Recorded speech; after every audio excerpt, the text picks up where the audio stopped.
Hello बच्चों, आज हम लोग पढ़ेंगे बायोमॉलिक्यूल्स। ठीक, जैव अणु। तो बहुत महत्वपूर्ण लेसन है। बायोमॉलिक्यूल्स क्या होते हैं? जो लिविंग बीइंग में पाए जाते हैं, उनके ग्रोथ या मेंटेनेंस के लिए बहुत ही आवश्यक होते हैं। जैसे प्रोटीन हुआ, कार्बोहाइड्रेट हुआ, एंजाइम्स हुआ, स्टार्च हुए, ये सब क्या हैं? बायोमॉलिक्यूल्स हैं। तो हम इसकी डिफिनेशन लिखते हैं। ठीक, और बायोमॉलिक्यूल्स हमको जो पढ़ना है वो है carbohydrate.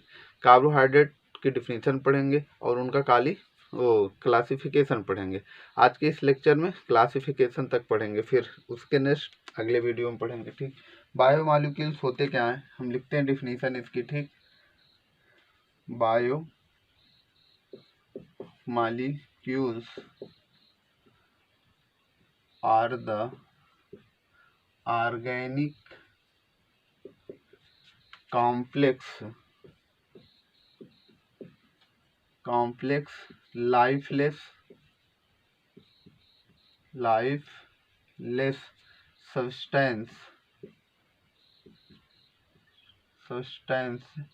which build up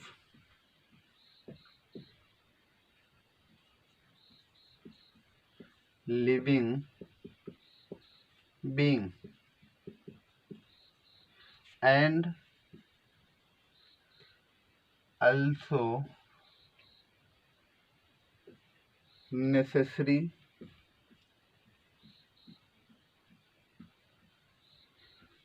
for their growth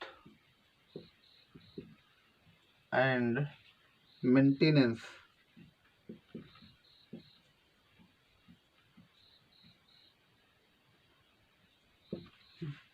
देखिए क्या लिखा है, biomolecules are the organic complex lifeless substance. Lifeless substance means हुआ कि इसमें जीवन नहीं होता, लाइफलेस होते हैं। ऑर्गेनिक सब्सटेंस से सब्सटेंस कैसा होता है? नॉन लिविंग बीइंग होता है। ठीक, which build up living being and also necessary for their growth and maintenance.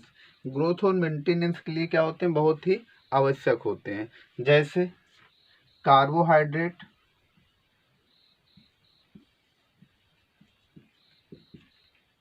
ठीक, vitamin, proteins, carbohydrate, proteins, vitamin, enzyme. ठीक, ये सब क्या होते हैं? बायोमॉलिक्यूल्स हैं। ठीक, कार्बोहाइड्रेट हुआ, विटामिन हुआ, प्रोटीन्स हुआ, एंजाइम्स हुआ, क्या होते हैं? जीवधारियों के लिए बहुत ही नेसेसरी होते हैं। ठीक, इनमें हमको पढ़ना क्या है? हमको पढ़ना इनमें कार्बोहाइड्रेट्स। ठीक, और केमिस्ट्री के जिस ब्रांच में इसको हम पढ़ते हैं उसको हम बोलते हैं बायो केमिस्ट्री। हम यहाँ पे लिख दे रहे हैं बायो केमिस्ट्री।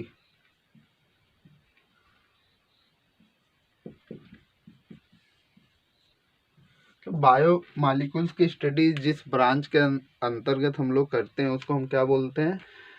Bio chemistry. हम लिख सकते हैं द ब्रांच ऑफ केमिस्ट्री, लिख दे रहे हैं the branch of chemistry which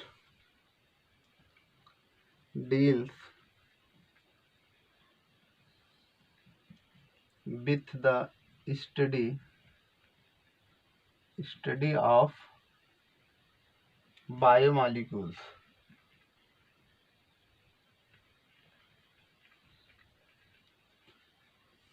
called biochemistry।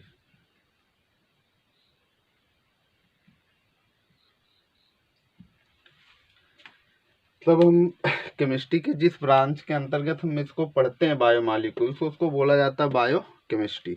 हमको इसमें पढ़ना क्या है? कार्बोहाइड्रेट। बहुत इंपॉर्टेंट टॉपिक है।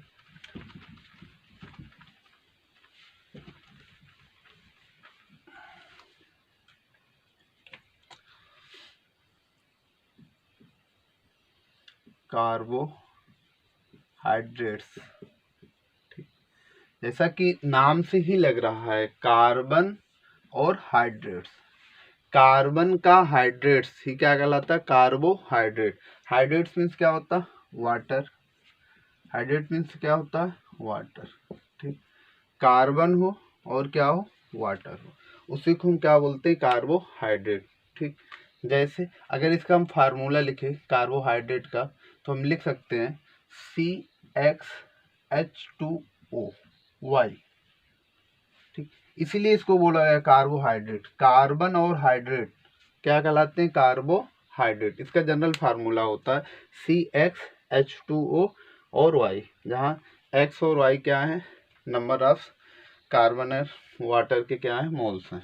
ठीक, जैसे अगर इस सूत्र पर हम लिखें कुछ एग्जाम्पल से, C6H12O6। ठीक, अगर इसका हम रेशियो निकालें, हाँ, तो 1C1 हो जाए और H2O डिवाइड कर देते हैं, 6 1 जा 6, 2 जा 12, 6 1 जा। अब देख लीजिए यहाँ पे इस फार्मूला के फॉलो कर रहा है ग्लूकोज, फ्रक्टोज।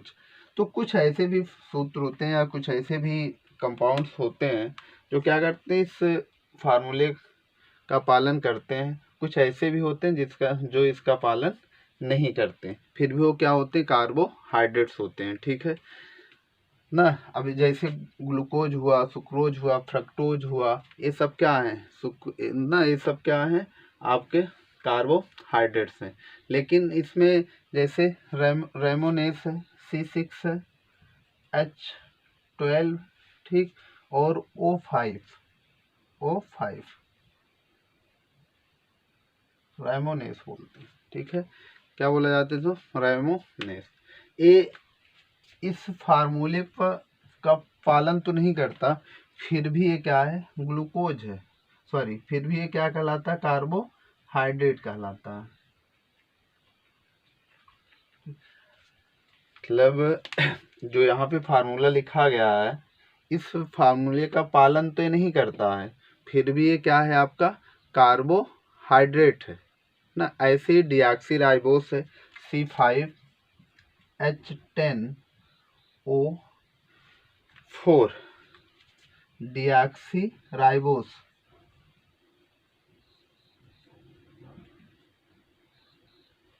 ये भी क्या है, आपका कार्बोहाइड्रेट है, लेकिन इसका पालन नहीं करता, इस फार्मूले का पालन नहीं करता है, क्या, कार्बोहाइड्रेट।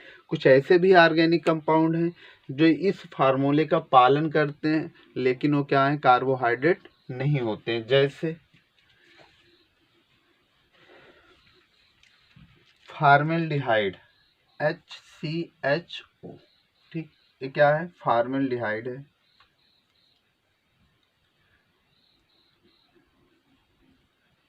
नाम से लग रहा कि ये क्या है, लग रहा कि एल्डिहाइड है ना। अब देखो ये क्या करते हैं, इसके एक कार्बन है, 2 हाइड्रोजन है और 1 ऑक्सीजन है, CH2O क्या कर रहा है, इस फार्मूले का पालन कर रहा है, लेकिन कार्बोहाइड्रेट नहीं है। ऐसी एस्टिक अम्ल है या एस्टेल्डिहाइड है, CH3COO, सॉरी, CH3CHO, एस्टेल्डिहाइड।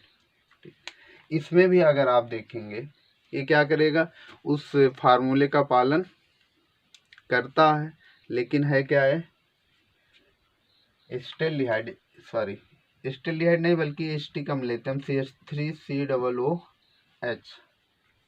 इसमें देखिए ये क्या करेगा, इस फार्मूले का पालन करेगा, लेकिन है क्या, ये चीज है आपका एस्टिक अम्ल, कार्बोक्सिलिक अम्ल, जिसको हम बोलते हैं फैट एसिड।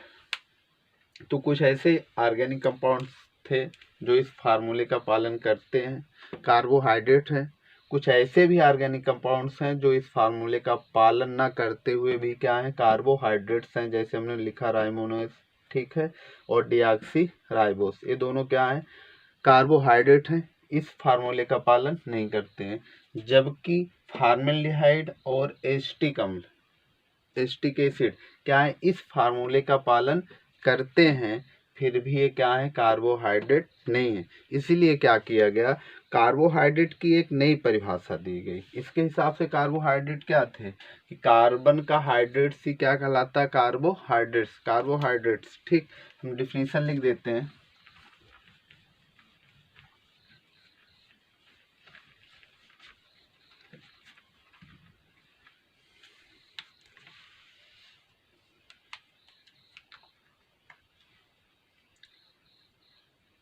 पॉलीएल्डिहाइड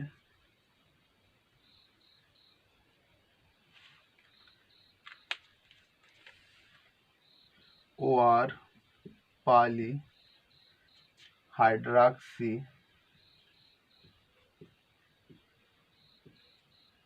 कीटोन। पॉलीएल्डिहाइड और polyhydroxy ketone are compound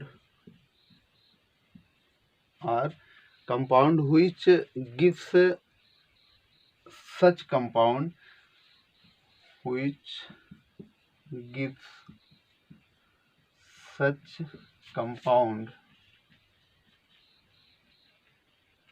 which gives such compound on hydrolysis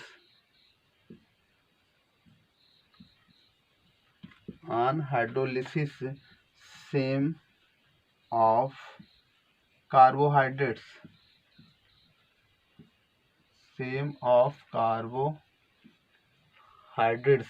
ना, which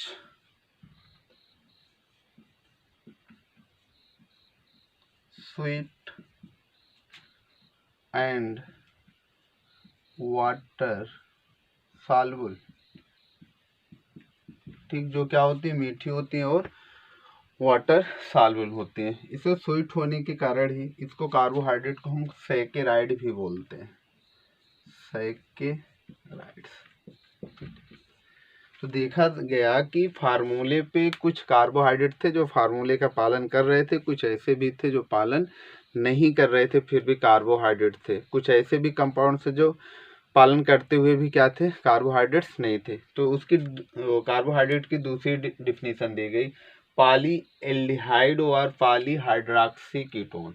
मतलब ऐसे हो जिसमें एल्डिहाइड या कीटोन हो ना, उसमें हाइड्रॉक्सिल समूह भी क्या हो, उपस्थित हो, वो हाइड्रोलिसिस करने पर क्या दे रहे हो, कार्बोहाइड्रेट्स दे रहे हो। व्हिच स्वीट, जो क्या होता है, मीठा होता है और जल में सॉल्युबल होता है। ठीक है, पॉलीहाइड्रॉक्सी एल्डिहाइड और polyhydroxy ketone are compound which give such compound on hydrolysis, ठीक, some of carbohydrate which are sweet in taste also called sugar. ठीक, इनको हम क्या और क्या बोल सकते हैं, शुगर भी बोलते हैं। स्वाद में क्या होते हैं, मीठा होते हैं, इसलिए शुगर भी बोला जाता है। बात समझ में आई।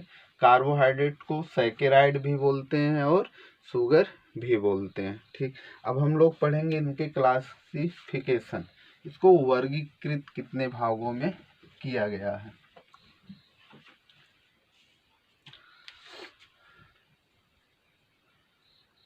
कार्बोहाइड्रेट्स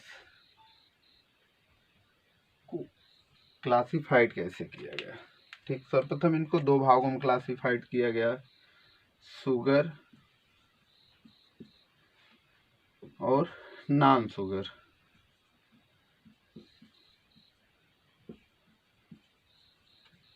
ठीक, इसको बोलते हैं हम शर्करा और इसको बोलते हैं अशर्करा।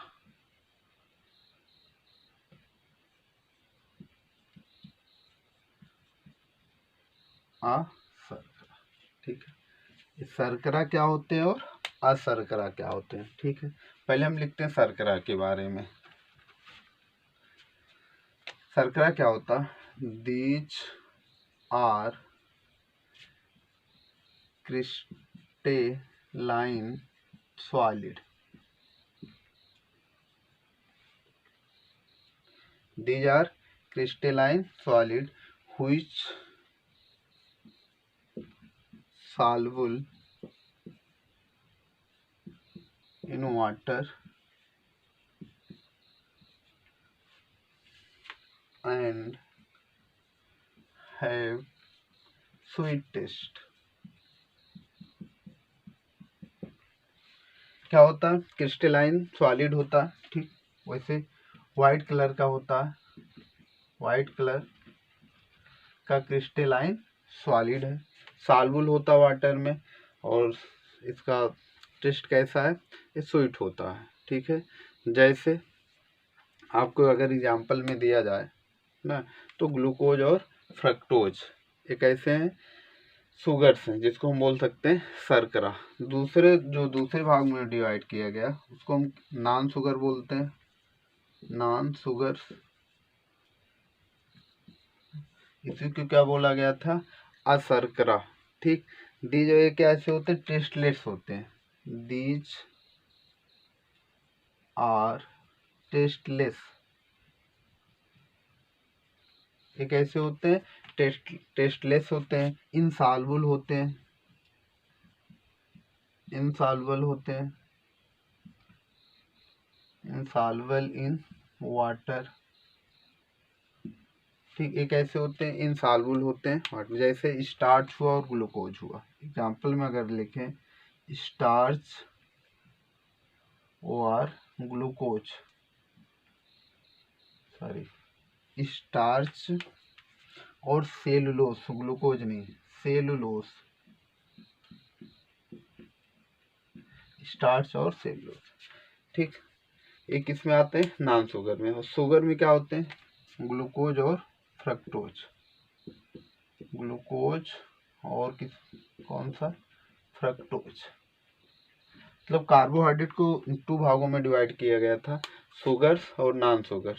शुगर क्या होते हैं, क्रिस्टलाइन होते हैं, सॉल्युबल होते हैं, और कैसे होते हैं, स्वीट टेस्ट होता है। जबकि ये क्या होता है, टेस्टलेस होता है ना, इनसॉल्युबल इन वाटर होता है। और एग्जांपल में जैसे आपका स्टार्च और सेलुलोस। ठीक, इसके अलावा भी कार्बोहाइड्रेट को और भागों में डिवाइड किया गया, उसके बारे में हम थोड़ा थोड़ा पढ़ते हैं।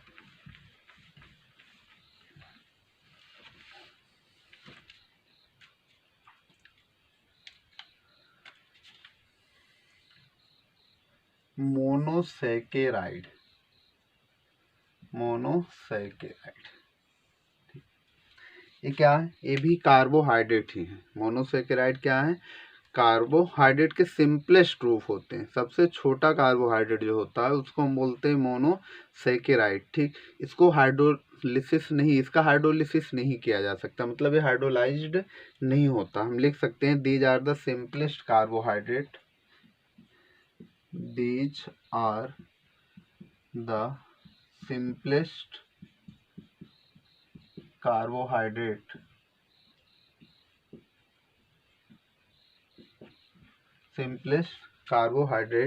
which are not hydrolyzed। ठीक, मतलब इसका हाइड्रोलिसिस नहीं कर सकते हम, इसका जल अपघटन नहीं कर सकते। ठीक है, इससे और सिंपलर फॉर्म में टूटेगा नहीं, और सिंपल फॉर्म में टूटता नहीं। एग्जाम्पल में आप लिख सकते हैं, ग्लूकोज C6H12O6 और फ्रक्टोज C6H12O6, ग्लूकोज और फ्रक्टोज, मतलब इनका हम हाइड्रोलिसिस नहीं कर सकते। अब इससे और ये छोटे फॉर्म में टूटेंगे नहीं, ग्लूकोज और फ्रक्टोज। हाइड्रोलिसिस मतलब जल अपघटन इनका अब नहीं हो सकता है। ठीक, उसके बाद जो होते हैं ओलिगोसैकेराइड। सेकेंड, फर्स्ट हुआ मोनोसैकेराइड, सेकेंड जो होता है उसको हम बोलते हैं ओलिगोसैकेराइड, ओलिगोसैकेराइड्स। ठीक, ये ओलिगोसैकेराइड्स क्या होते हैं, इनको हम क्या कर सकते हैं, हाइड्रोलिसिस इसका हम कर सकते हैं। ओलिगोसैकेराइड का हाइड्रोलिसिस कर सकते हैं। ये क्या होते हैं, 2 से 10 कार्बोहाइड्रेट, सिंपलेस्ट कार्बोहाइड्रेट में टूटते हैं हाइड्रोलिसिस करने पर। ठीक है, these are carbohydrate which gives to, हम लिख दें यहाँ पे, these are carbohydrate, these are carbohydrates which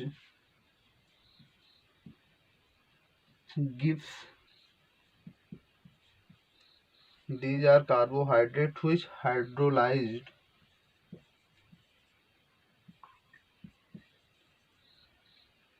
to give 2 to 10, 2 से 10।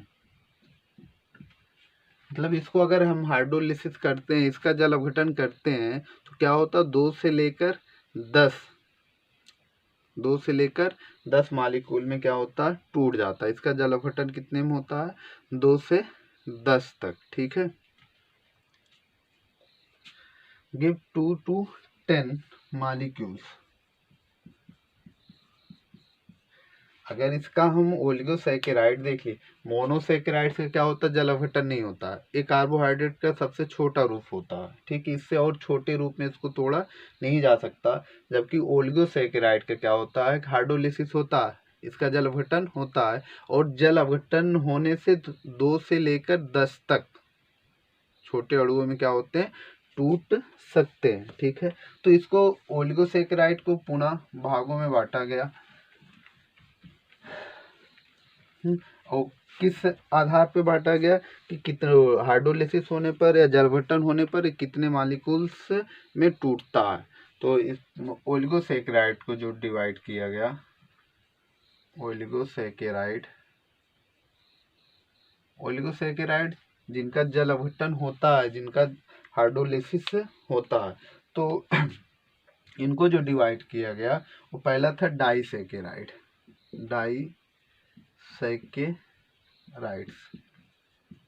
ठीक, ये डाइसैकेराइड्स क्या होते हैं, जो जल अपघटन करने पर 2 मोल्स दें, मतलब टूटे किसमें, 2 मोल में टूट जाएं, उसी को हम बोलते हैं डाइसैकेराइड। ठीक, जैसे C12H22O11।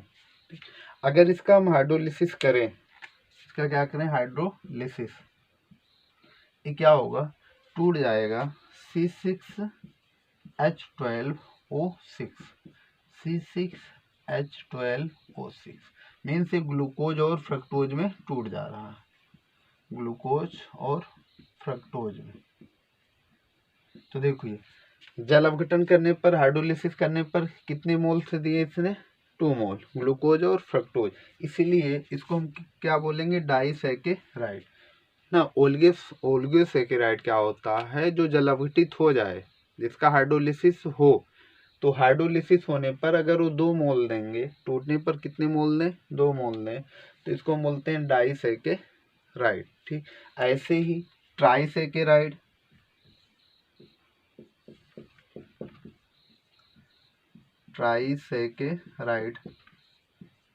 अब ट्राइसैकेराइड होते हैं कि इनका क्या करो, अपघटन करो, जल अपघटन कर दो, तो जल अपघटित होकर कितने मोल से देंगे, 3 मोल कार्बोहाइड्रेट के देंगे। कितने देंगे, 3 मोल से देंगे। जैसे अगर हम एग्जाम्पल लिखें, ठीक है, C18H32 और O16, ये ऐसा कार्बोहाइड्रेट है कि अगर इसका हम जल अपघटन करेंगे, इसका जल अपघटन करेंगे तो क्या होगा, 3 मोल देंगे कार्बोहाइड्रेट को। कितने मोल से देंगे, 3 मोल देंगे। इसको हम बोलते हैं रैफिनोस। ठीक, इसका जल अपघटन करेंगे तो कार्बोहाइड्रेट कितने मोल देंगे, 3 मोल देंगे। ऐसे ट्राइसैकेराइड, फिर अगर कोई ऐसा भी कार्बोहाइड्रेट हो जो जल अपघटित होकर या हाइड्रोलिसिस होकर क्या करेगा, 4 मोल दें, 4 मोल दें, उसको हम बोलते हैं फिर टेट्रासैकेराइड। क्या बोला जाएगा उसको, टेट्रासैकेराइड। ठीक है, फिर इसके बाद एक होता पॉलीसैकेराइड। तो पॉलीसैकेराइड नाम से लग रहा कि जो क्या करें, जल अपघटित होकर कई मोल से दें, उसको हम क्या बोलेंगे, पॉलीसैकेराइड। पॉलीसैकेराइड वास्तव में नॉन शुगर होते हैं, पॉलीसैकेराइड्स। ठीक, ये क्या होता है, नॉन शुगर होता है।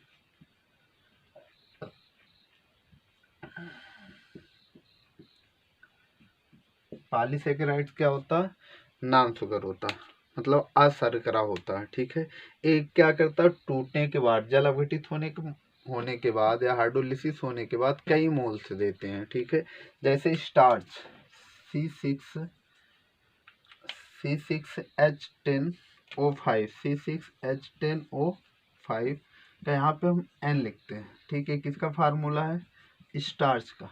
अगर इसके हम N मोल लें H2O के और हाइड्रोलिसिस करें, क्या करें, इसका हाइड्रोलिसिस करते हैं, तो ये बनाता C6H12O O6 के कितने मोल बनाएंगे, N मोल्स बनाएंगे। कितने मोल बनाएंगे ग्लूकोज के, N मोल्स ग्लूकोज। ठीक, तो पॉलीसेकेराइड वैसे क्या होता, नॉन शुगर होता, नॉन शर्करा हम बोलते हैं, अशर्करा बोल सकते हैं ना। टूटने पर, जल अघटित होने पर क्या करें, कई मोल्स दें या N मोल्स दें, तो इसको हम क्या बोलते हैं, पॉलीसेकेराइड। हमने बायोमॉलिक्यूल्स पढ़ा, ठीक, जो लिविंग बीइंग में पाए जाते हैं, मेंटेनेंस के लिए या ग्रोथ के लिए क्या होते हैं, बहुत नेसेसरी होते हैं। उसी में क्या आता है आपका कार्बोहाइड्रेट था। कार्बोहाइड्रेट क्या होते हैं, हमने बताया था कार्बन का हाइड्रेट ही क्या कहलाता है, कार्बोहाइड्रेट। लेकिन कुछ ऐसे भी कार्बोहाइड्रेट थे जो कार्बोहाइड्रेट का फार्मूला था CxH2OY, ठीक, इसका पालन कर रहे थे, फिर भी वो क्या थे, कार्बोहाइड्रेट्स नहीं थे। जैसे हमने बताया आपको फॉर्मेल्डिहाइड और एसिटिक अम्ल, और कुछ ऐसे भी थे, ठीक, जो कार्बोहाइड्रेट थे लेकिन इस फार्मूले का पालन नहीं कर रहे थे। तो कार्बोहाइड्रेट की दूसरी डिफिनीशन दी गई थी कि पॉलीहाइड्रॉक्सी एल्डिहाइड व पॉलीहाइड्रॉक्सी कीटोन जो क्या होते हैं कि जल अभिटित होकर, ठीक, कार्बोहाइड्रेट्स देते हैं, सेम कार्बोहाइड्रेट्स देते हैं, उसी को हम बोला गया था कार्बोहाइड्रेट। कार्बोहाइड्रेट को क्या किया ना, दो भागों में डिवाइड किया गया था, शुगर और नॉन शुगर में। शुगर और नॉन शुगर में, शुगर क्या थे, क्रिस्टलाइन सॉलिड थे, ठीक, स्वीट, जो टेस्ट में कैसे होते हैं, स्वीट होते हैं। जबकि शुगर क्या होता था, अक्रिस्टलीय था, मतलब नॉन क्रिस्टलाइन था, ठीक, या एमार्फस बोल सकते हैं, टेस्टलेस था, इनसॉल्युबल इन वाटर था, मतलब सॉल्युबल नहीं होता था। उसके अलावा भी कार्बोहाइड्रेट के कुछ भागों में बांटे गए थे, जैसे मोनोसेकेराइड। मोनोसेकेराइड क्या था, जो जल अवघटित ना हो। फिर दूसरा था ओलिगोसेकेराइड, जो जल अवघटित हो, जिसका हाइड्रोलिसिस किया जा सकता हो। तो ओलिगोसेकेराइड को, ठीक, डाई ट्राई टेट्रा में बांटा गया। फिर एकदम लास्ट में आया था पॉलीसेकेराइड। जो पॉलीसेकेराइड क्या होता है, जल अवघटित होने पर या हाइड्रोलिसिस करने पर उसके काफ़ी मोल प्राप्त हो, तो उसको हम बोलते हैं पॉलीसे